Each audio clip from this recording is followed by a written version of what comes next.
hear from Stephen Chow. Well, thank you. In keeping with our theme of looking back from 2065, one of our first realizations was that the exhortation that much of the effort we need to put into reducing the rates and impacts of environmental change should come from the humanities and social sciences wasn't given sufficient attention to. We knew enough about the natural sciences to understand the change that was coming, but yet we didn't know enough about how we should address it, and so we sit with elevated rates of change. There were three key items that we really didn't get on top of in the intervening period. The first was that our resource use intensity was going up and we weren't addressing that quickly enough. We were interested in consuming yet more protein derived from meat or fish products. We were also interested in having additional electronic devices. So much as our battery technology improved, we would still have a much greater energy use intensity. We coupled that with rising populations and, of course, the natural need to ensure that everyone lived a life that was well within their means and the means they could access. The second point was we didn't listen to the statement that said there's something called the extinction of experience. Early in the 2000s, a natural scientist said, we're losing our connection to the natural world. There are many people that have no concept of what wilderness or natural areas means, and that might have an enormous impact on how we formulate our conservation policies and environmental use policies into the future. We paid little attention to that extinction of experience, and we've seen it play out. In addition, we had a fisheries biologist turn around and say to us, we also have something called shifting baselines.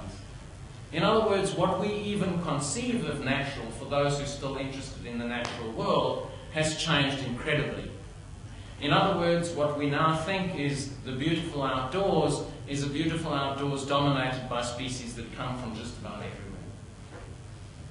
So in consequence, we now face an environment in Antarctica that is extremely different.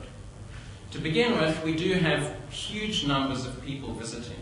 We have very much increased rates of scientific endeavour because it's one of the few areas left where you can actually pretend, at least, that you're still researching the natural environment. We have people visiting the continent in ever-increasing numbers because it's still the only environment that remains fairly natural over many parts of it. There's ice left in many places, there's adventure tourism, there's flights to experience what it's like to have snow. We have, as a consequence, movement between areas in Antarctica. We have regular transfer across a continent that everyone has forgotten is the size of the continental USA.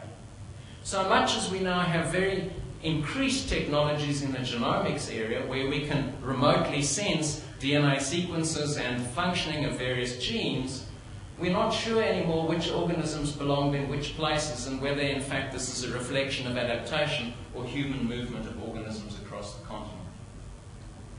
In some places, such as the peninsula, we have novel ecosystems.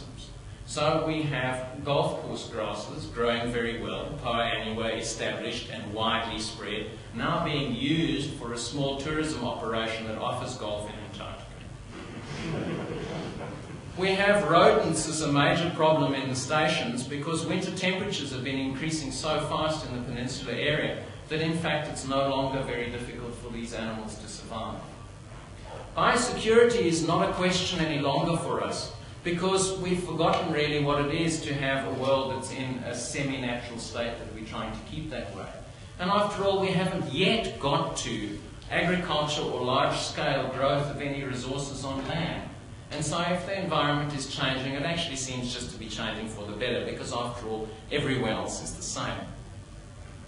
In consequence, some of our earlier failures have been used as a tool to change the arrangements under which we govern Antarctica. So we look back with envy at the Antarctic Treaty System and its Committee for Environmental Protection.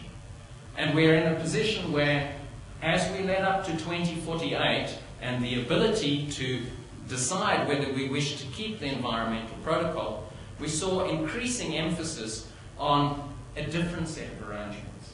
a set of arrangements that would be more convenient to a world where we needed further resources and where we were less concerned about the natural world and conserving it. And so in consequence, we now sit with a situation where our science is still well funded, but in essence we're trying to understand novel ecosystems and working out our ecological theories using these new systems. We're also in a position where much of our science is directed towards how we're going to cope with increasing energy intensity and how we use Antarctica to do so. So ecologists are being called on for environmental impact assessments of a very different kind in Antarctica. Looking back, we think that had we, at our first set of decisions about what we should do, our first Martha Muse colloquium and our first horizon scan, we think we should have identified this as a major area of investigation. How do we encourage the rest of the world outside of Antarctica to change its behaviour, to reduce the rates and impacts of environmental change drivers? Thank you.